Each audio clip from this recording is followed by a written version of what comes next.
নমস্কার বন্ধুরা, আজকে তোমাদেরকে নিয়ে চলে এসেছি এক নতুন গন্তব্যে। আজকে এই ভিডিওতে তোমরা দেখতে পারবে কয়েকটি ঐতিহাসিক, প্রাচীন ও সাবেক আমলের কিছু দর্শনীয় স্থান। এই ভিডিওতে তোমরা দেখতে পারবে যেমন নবনির্মিত মন্দির এবং পাশাপাশি দেখতে পারবে 300 বছরের প্রাচীন পর্তুগিজ স্থাপত্য এবং 150 বছরের পুরনো ইসলামিক নিদর্শন। এছাড়াও লেখকের স্মৃতি বিজড়িত অনেক স্থান, যেগুলো কিন্তু তোমাদের এক কথায় মুগ্ধ করবে। তো ভিডিওটা কেউ স্কিপ করো না, ভিডিওটা শুরু থেকে শেষ পর্যন্ত অবশ্যই দেখো। আশা করি ভিডিওটা তোমাদের খুবই ভালো লাগবে। তো চলো বেশি কথা না বাড়িয়ে আজকে ভিডিওটা আমি এখান থেকেই শুরু করছি। আমার মিষ্টি বন্ধু বান্ধবীরা, আশা করি তোমরা যে যেখান থেকে ভিডিও দেখছো সবাই ভালো আছো, সুস্থ আছো। আজকে আবার তোমাদেরকে আমি সাথে করে নিয়ে চলে এসেছি কলকাতা থেকে মাত্র 60 কিলোমিটার দূরে সেই সবার পরিচিত ব্যান্ডেল স্টেশন। আজকে প্রধানত আমি তোমাদেরকে এই ব্যান্ডেল স্ট্যান্ড সংলগ্ন যে সমস্ত দর্শনীয় স্থানগুলো আছে সেগুলোই তোমাদেরকে আজকে আমি ঘুরে ঘুরে দেখাবো, এবং এই জায়গাগুলোতে তোমরা কীভাবে যাবে বা কতটা সময় তোমাদের লাগবে বা এখানে কী কী দেখতে পারবে সবটাই আজকে ভিডিওতে আমি তোমাদেরকে বলবো।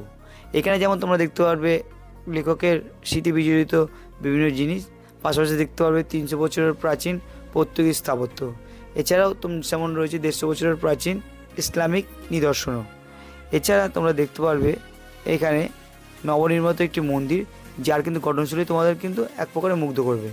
তো ভিডিওটাকে স্কিপ করো না, শুরু থেকে শেষ পর্যন্ত অবশ্যই দেখো। এই জায়গাগুলো তোমরা কীভাবে যাবে সবটাই আমি রুট গাইড থেকে শুরু করে তার গুগল লোকেশন আমি সবটাই আজকে আমার এই ভিডিওতে তোমাদেরকে দিয়ে দেবো। তো চলো ভিডিওটা শুরু করার আগে আরেকবার বলি, যারা আমাকে চেনো না, আমি তোমাদের বন্ধু সুমন। আমার চ্যানেল ভবগুরু সুমন ব্লগে আর একটা নতুন ভিডিওতে তোমাদের স্বাগত জানাই। যারা এখনও আমার পরিবারের সদস্য হনি তাড়াতাড়ি আমার চ্যানেলকে সাবস্ক্রাইব করে নিচে থাকা বেল আইকন নোটিফিকেশনটা অন করে রাখো। আর ভিডিওটা ভালো লাগলে অবশ্যই লাইক, কমেন্ট, শেয়ার করতে কিন্তু ভুল না। তো চলো বন্ধুরা, বেশি না বকে ভাট শুরু করি, লেটস স্টার্ট।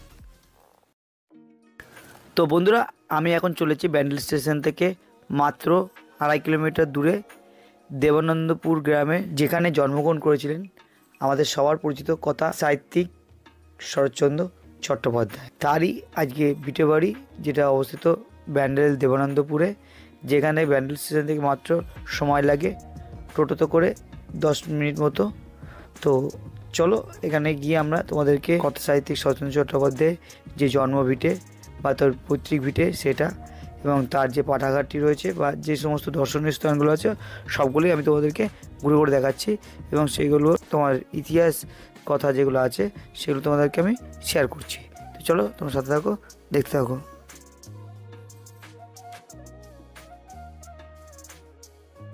আমরা চলে এসেছি আজকে আমাদের যে গন্তব্য, আমাদের কথা সাহিত্যিক শরৎচন্দ্র চট্টোপাধ্যায় সে ভিটে বাড়ি, যেটা কিন্তু ব্যান্ডেলে দেবানন্দপুরে অবস্থিত। তো চলো, আমি একদমই ওনার বাড়ির সামনেই আছি। তো চলো তোমাদেরকে আমি ভিতরে নিয়ে গিয়ে এখানকার পরিবেশ টোটাল কী আছে সেটা তোমাদেরকে আমি দেখাচ্ছি। চলো সাদা থাকবে। একদম আমরা এই যে এন্ট্রি গেট দিয়ে ভিতরে প্রবেশ করলাম, এবং প্রবেশ করে দেখতে পাবে বাঁদিকে দেখতে পারবে এখানে একটা বৈঠকখানা রয়েছে, এবং তার ঠিক সামনেই শরৎচন্দ্র চট্টোপাধ্যায় একটি প্রস্তর মূর্তি কিন্তু রয়েছে, যে দেখতে হচ্ছে কত সুন্দর। তার সেই প্রস্তর মূর্তিটি কত সুন্দর দেখতে লাগছে, এবং এর নিচে যে স্মারকে লেখা রয়েছে দেখতে পাচ্ছি শরৎচন্দ্র চট্টোপাধ্যায়ের জন্মকাল থেকে শুরু করে মৃত্যুকাল সবটাই এখানে লেখা রয়েছে। এবং এই যে বাঁদিকে তোমরা দেখতে পাচ্ছ, এটা কিন্তু শরৎচন্দ্র চট্টোপাধ্যায়ের বৈঠকখানা ছিল, এবং এটা যেহেতু বন্ধ, তো তোমাদের ভিতরে আমি দেখছি এই জানলা নেট থেকে যতটা দেখানো যাবে আমি তোমাদেরকে দেখাচ্ছি। দেখতে পাচ্ছ এইগুলো, এবং এর সামনে যে তোমরা এগিয়ে গেলে দেখতে পারবে ওনার যে বসত ভিটে, চারিদিকে দেখতে পাচ্ছ সমস্ত গাছপালা রয়েছে, এবং একটু এগিয়ে আসতে সামনের দিকে ডান দিকে এই যে তার যে পৈতৃক ভিটে, সে ভিটে দেখতে পাচ্ছ, যেগুলো কিন্তু দেখতে পাচ্ছ তালা মারা,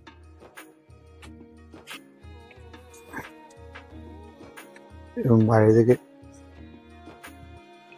অতটা পরিষ্কার দেখা যাচ্ছে। তো এইটুকুন তোমাদেরকে দেখা যাচ্ছে, এবং সামনে গেলে আরেকটি ঘর রয়েছে, তোমাদেরকে দেখিয়ে দিই।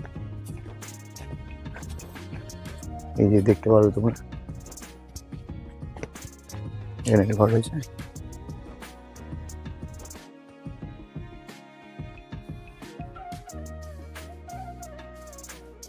ডান দিক দিয়ে বেরিয়ে গেলে সামনের দিকে চলে যায়। তো অলরেডি তোমাদেরকে আমি দেখিয়ে দিলাম আর শরৎচন্দ্র চট্টোপাধ্যায় মানে তার যে ভিটে বাড়ি ছিল দেবানন্দপুরে, তো সেটা দেখতে পাচ্ছ এখন কি পরিস্থিতি রয়েছে। এবং এর ঠিক পাশেই তোমরা একটুখানি এগিয়ে আসলে মানে তার এই যে বাড়ি, এবং সেখান থেকে একটু হেঁটে আসলে তোমরা দেখতে পাবে যে পাঠাগার রয়েছে তার একটা, যেখানে তার অনেক স্মৃতি বিজড়িত জিনিসপত্র, তার অনেক সাহিত্য রচনা সব কিন্তু যত্ন করে রাখা রয়েছে। তো চলো আমরা সেখানে যাব। এই দেয়াল লেখনীতে তোমরা দেখতে পারবে দেবানন্দপুরে যে সমস্ত দর্শনীয় স্থানগুলো আছে তার ডিটেলিং কিন্তু টোটাল এখানে লেখা রয়েছে। এবং এটি হচ্ছে শরৎচন্দ্র চট্টোপাধ্যায়ের নামাঙ্কিত সেই গ্রন্থাগার। এবং চলো এটা তোমাদেরকে আমি বলে দিই, এটা প্রতিদিন সকাল 11টার সময় খোলে এবং বিকাল 5টার সময় বন্ধ হয়ে যায়। এছাড়া প্রতি সোমবার এবং সরকারি ছুটির দিনগুলিতে এই লাইব্রেরিটি বন্ধ থাকে। শরৎচন্দ্র চট্টোপাধ্যায় জন্মগ্রহণ করেছিলেন 1876 সালে 15 সেপ্টেম্বর এবং তার মৃত্যুবরণ করেছিলেন 1938 সালের 16 জানুয়ারি। শরৎচন্দ্র চট্টোপাধ্যায় সম্বন্ধে আমি আর বেশ কিছু বলবো না, কেন এখনকার দিনে উইকিপিডিয়া বা গুগল সার্চ করে আপনারা কিন্তু সবই জানতে পেরে যাবেন। তবে তার কয়েকটি লেখনী বা উপন্যাস যা আজও আমাদের মনে অমরগাথা হয়ে রয়েছে, যেগুলো হচ্ছে বরদিদি, পরিণীতা, পল্লী সমাজ, দেবদাস, চরিত্রহীন, শ্রীকান্ত, গৃহদাহ, দত্তা এবং পথের দাবি। এছাড়াও তিনি বেশ কিন্তু ছোট গল্প কয়েকটি রচনা করেছিলেন, যার মধ্যে আমার বেশ প্রিয় যেটি হচ্ছে মহেশ, যেটা আজও আমার কিন্তু মনে গাঁথা হয়ে রয়েছে। তবে তোমরা দেখতেই পাচ্ছ এখন আমি রয়েছি ঠিক শরৎচন্দ্র চট্টোপাধ্যায়ের যে গ্রন্থাগার, সেই গ্রন্থাগারের ভিতরে, এবং সেখানকার পরিবেশটা কত সুন্দর, সমস্ত বাগান দিয়ে সাজানো রয়েছে। এবং ঠিক গ্রন্থাগারের সামনেই রয়েছে তার একটি আবক্ষ মূর্তি। এবং এই গ্রন্থাগারটি প্রত্যেক বৃহস্পতিবারই কিন্তু একমাত্র খোলা থাকে। এই গ্রন্থাগারের পাশের রাস্তা একটু এগিয়ে গেলেই কিছুটা দূরে দেখতে পারবে শরৎচন্দ্র চট্টোপাধ্যায়ের একটি সেমিনার হল রয়েছে, এবং যেটা কিন্তু বিশাল বড় আকারের। এবং এখানেই কবি গুণাকর ভরতচন্দ্র রায় ফার্সি ভাষায় অধ্যয়ন করেন এবং প্রথম বাংলা কবিতা রচনা করেন। এবং এর ঠিক পাশেই রয়েছেন শরৎচন্দ্র চট্টোপাধ্যায়ের একটি আবক্ষ মূর্তি। এবং এর ঠিক পাশেই রয়েছে ডান দিকে একটি শিব মন্দির, যেটা কিন্তু সংস্কার করা রয়েছে। তো দেখতে পাচ্ছ কত সুন্দর লাগছে সংস্কারের পরে। এবং এর পাশে ঠিক রয়েছে আরও একটি শিব মন্দির, যেটা কিন্তু একদম জীর্ণ অবস্থায় পড়ে রয়েছে, দেখতেই পাচ্ছ তোমরা। হয়তো আগামীতে এটিও কিন্তু সংস্কার হবে।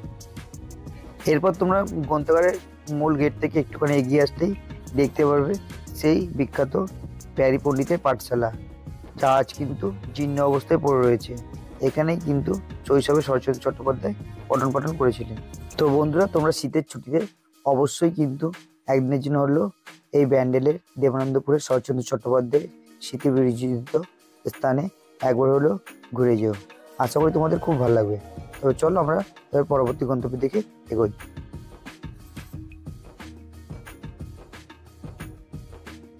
এরপর আমি চলে এলাম ব্যান্ডেল স্টেশন থেকে মাত্র 5 কিলোমিটার দূরে রাজহাট লাইরি বাবার মন্দিরে। এই মন্দিরটির কাজ শুরু হয়েছিল 2003 সালে এবং এটি সর্বসাধারণের জন্য খুলে দেওয়া হয়েছিল 2017 সালে।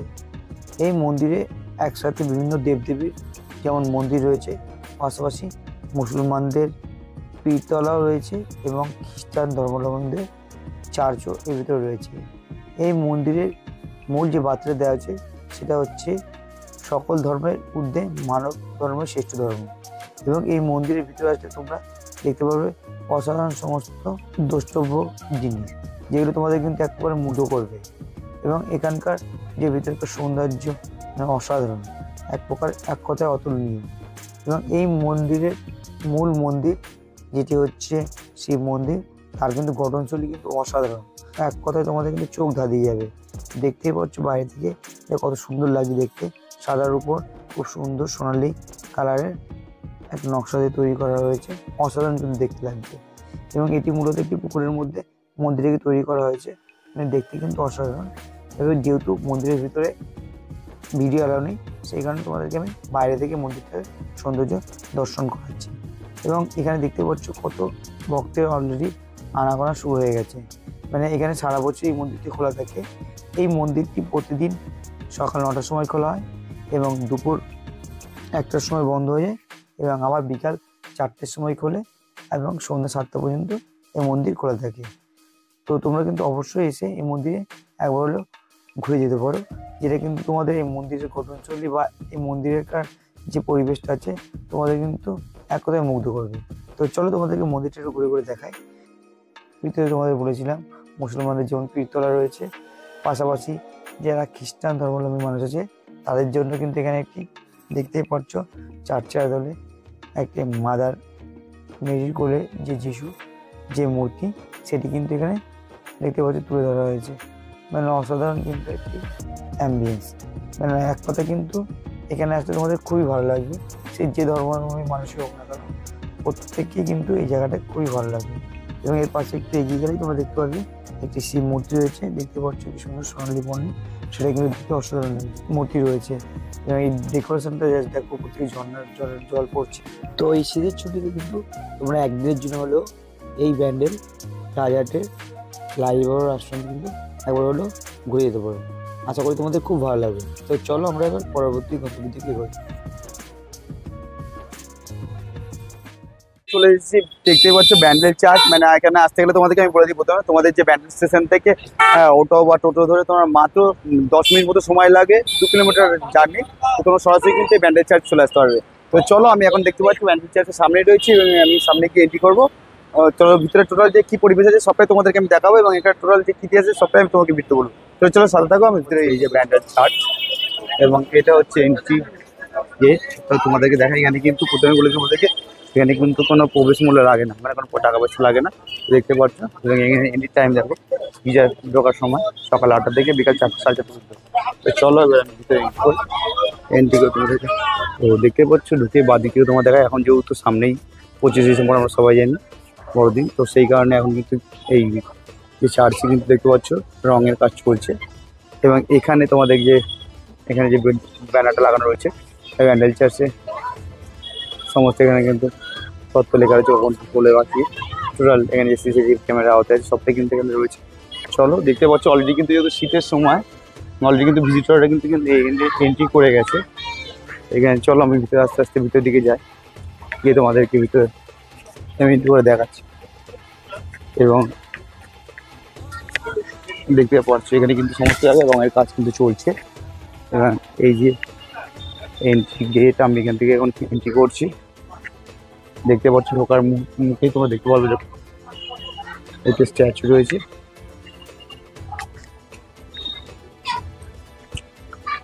দেখতে পাচ্ছ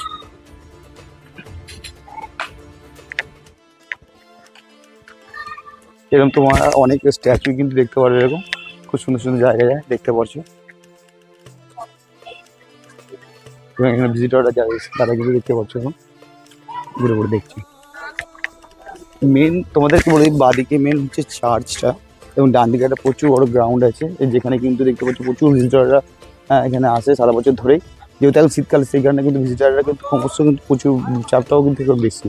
এবং 25 ডিসেম্বর কাছাকাছি আসলে কিন্তু তখন কিন্তু আরও ভিজিটরের চাপ বেরোবে। তো তার আগে চলো আমি ফার্স্ট তোমাদেরকে এই চার্চটার ভিতরটা তোমাদেরকে আমি ঘুরিয়ে নিয়ে আসি। আমি আগে তারপর তোমাদের গার্ডেনের দিকে নিয়ে যাবো। চলো সাথে দেখতে হবে। পশ্চিমবঙ্গের প্রাচীন গির্জাগুলির মধ্যে ব্যান্ডেল চার্চ হলো অন্যতম। এই চার্চটি নির্মিত হয়েছিল 1599 খ্রিস্টাব্দে এবং এটি মোগল সময়ে প্রতিষ্ঠিত হয়েছিল।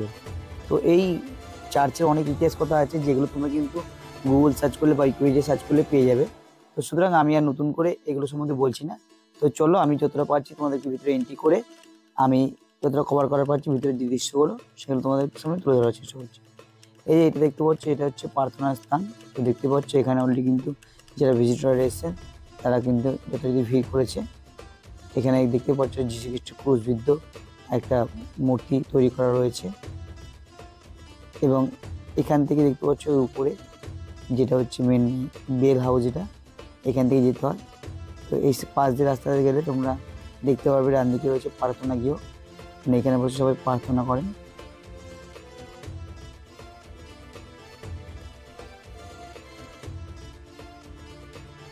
এবং এই সিঁড়িটা দিয়ে কিন্তু উপরের দিকে উঠতে হবে। এই সিঁড়ি দিয়ে উপরে উঠে কিন্তু একদম যেটা মানে বেল যেটা হচ্ছে ব্যান্ডেল চার্চের যেটা বৈশিষ্ট্য, যে ঘন্টা, সেই ঘরটা উপরে কিন্তু রয়েছে। তো চলো তোমাদেরকে উপরে নিয়ে গিয়ে আমি দেখাচ্ছি। এবং এখান থেকে কিন্তু তোমরা সেই দূরের হুগলি নদীর উপর ভিউটা কিন্তু তোমরা দেখতে পারবে। এখানে তোমরা হুগলি ব্রিজটিও কিন্তু দর্শন করতে পারবে। এখানকার পরিবেশটা কিন্তু অসাধারণ, এখানে তোমাদেরকে কিন্তু এক করে মুগ্ধ করবে। এবং এর উপরে আছে একটা প্রার্থনা গিয়ে, এবং এর পাশেই দেখতে পাচ্ছ এই যে বেল হাউস, যেটা ব্যান্ডেল চার্চের যে মূল বৈশিষ্ট্য, যেটা সেই ঘড়ি দেখতে পাচ্ছ। এবং এর সামনে দেখতে পাচ্ছ এখানে আগত যারা ভিজিটর আছে তারা কিন্তু এই সামনে দাঁড়িয়ে সবাই প্রার্থনা করছেন। এবং এখানে যারা আসেন সবাই মোমবাতি জ্বালিয়ে ভগবানকে স্মরণ করে থাকেন এবং নিজেদের মনস্কামনা পূরণের আশায় এখানে প্রার্থনা করে থাকেন। তো দেখতেই পাচ্ছ এখানে মাদার মেরি কোলে যীশু খ্রিস্টের একটা মূর্তি রয়েছে। এবং এখান থেকে তোমরা নামার রাস্তাটা কিন্তু আর একটা ডান দিক দিয়ে কিন্তু নেমে যেতে হবে। এখানে দেখতে পাচ্ছ যারা ভিডিওটা অলরেডি উপরে দর্শন করা হয়ে গেছে তারা কিন্তু আস্তে আস্তে নিচে থেকে নেমে যাচ্ছে। এরপর চার্চের পিছনের দিকে যে গ্রাউন্ডটা রয়েছে, যেটা চলো তোমাদেরকে ঘুরে দেখায়। দেখতে পাচ্ছ কত সুন্দর সুসজ্জিত সমস্ত গাছপালা দিয়ে, এবং সমস্ত বিভিন্ন রকমের স্ট্যাচু কিন্তু এখানে দেখতে পারো তোমরা। অলরেডি কিন্তু যেহেতু শীতকাল পড়ে গেছে, সেইখানে কিন্তু ভিজিটররা আনাগোনা কিন্তু অলরেডি শুরু হয়ে গেছে। তো দেখতে পাচ্ছ কত ভিজিটর কিন্তু এখানে কিন্তু অলরেডি দেখতে পাচ্ছ এই গ্রাউন্ডের মধ্যে রয়েছে, যে যার মতো নিজেদের কাজে ব্যস্ত। একটু এগিয়ে গেলে মাঠের শেষের দিকে মাঝ বরাবর দেখতে পারবে একটি ক্রসের নিচে মাদার মেরির কোলে যিশুর একটি মূর্তি রয়েছে, যেটা দেখতে কিন্তু অসাধারণ লাগছে। মাঠটিতে ঘুরতে ঘুরতে তোমরা বিভিন্ন সমস্ত পাদ্রীদের মূর্তি এবং মাঠটার যে প্রাকৃতিক সৌন্দর্য সেটা কিন্তু উপলব্ধি করতে পারবে। তো বন্ধুরা, তোমরা এই শীতের ছুটির দিনে ব্যান্ডেলে আসলে কিন্তু অবশ্যই এই ব্যান্ডেল চার্চটি ঘুরে যেও, তোমাদের কিন্তু খুব সুন্দর লাগবে। তো চলো তোমরা সাথে থাকো, আমি তোমাদেরকে আমাদের নেক্সট গন্তব্যের দিকে নিয়ে যাচ্ছি। তো বন্ধুরা, আমি তোমাদেরকে ব্যান্ডেল চার্চের পর নিজ সরাসরি চলে এসেছি একদম ইমামবাড়া। মানে এটা কিন্তু একদম ব্যান্ডেল চার্চ থেকে খুব কাছে, মানে মাত্র 1.5 কিলোমিটার রাস্তার মধ্যে। মানে তোমরা ব্যান্ডেল চার্চ থেকে ও টোটো ধরে একদম সরাসরি 10 টাকা ভাড়া নেবে, এখানে সরাসরি তোমাদের ইমামবাড়ার সামনে চলে আসবে, মানে মাত্র মিনিট 5 মতো সময় লাগবে। তো চলো আমি তোমাদেরকে এখানে এন্ট্রি করিয়ে এখানে টোটাল যে ভিতরের ভিউজ আছে সবটাই তোমাদেরকে দেখাচ্ছি বা কী আছে। চলো। শিয়া সম্প্রদায়ভুক্ত মোহাম্মদ মহসিন 1841 খ্রিস্টাব্দে এই হুগলি ইমামবাড়ার নির্মাণ কাজ শুরু করেছিলেন এবং শেষ হয়েছিল 1861 খ্রিস্টাব্দে। দেখতে পাচ্ছ আমি এখান থেকে টিকিটটা কালেক্ট করে নিয়েছি, এখানে 20 টাকা মারতে পারছি টিকিট। এবং ইমামবাড়ি টোটাল যে দর্শনীয় যে 12টা জিনিস আছে ভিতরকার, সেগুলো কিন্তু ছবি আকারে দেওয়া রয়েছে। তো চলো আমি তোমাদেরকে ঘুরে ঘুরে দেখাচ্ছি। এখানে দেখতে পাচ্ছ যে ইমামবাড়ার যিনি প্রতিষ্ঠা, টোটাল ছবি এখানে রয়েছে এবং তার ডিজাইন ইমামবাড়ার ডিজাইনটা সবটাই কিন্তু রয়েছে।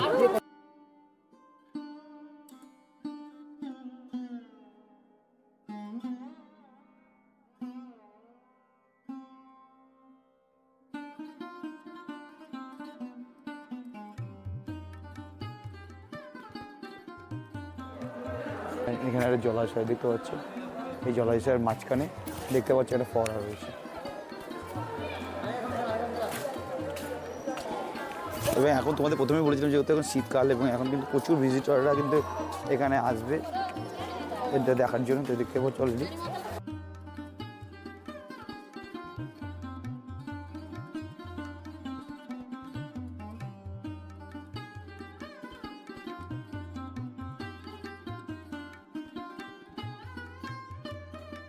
তো চলো তোমাদেরকে ভিতরটাতে যেহেতু ফটো অ্যালাউ নেই, তো সেখানে আমি তোমাদের ভিতরে দেখাতে বললাম না। এবং এই দিক থেকে এই যে একদম সামনে দিকে ঢুকে এসে তোমরা বাঁদিকে এই যে দেখতে পারবে রাস্তাটা, এই যে সূর্য ঘড়ি, মানে যেটা এখানকার একটা ফেমাস। তো চলো তোমাদের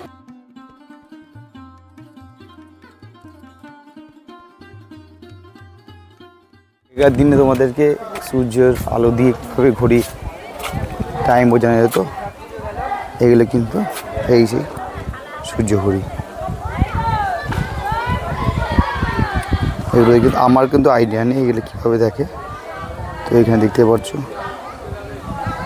6, 7, 8, 9, 10, 11, 12, এদিকে আছে 1, 2, 3, 4, 5,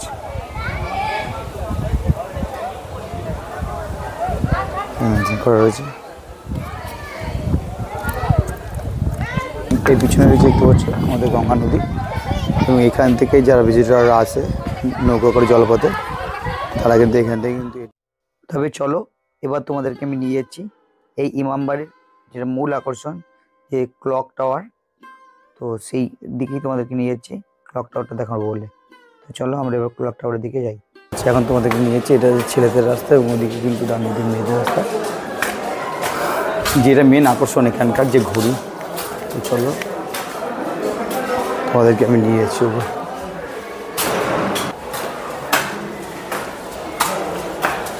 ক্লক দেখতে পাচ্ছ,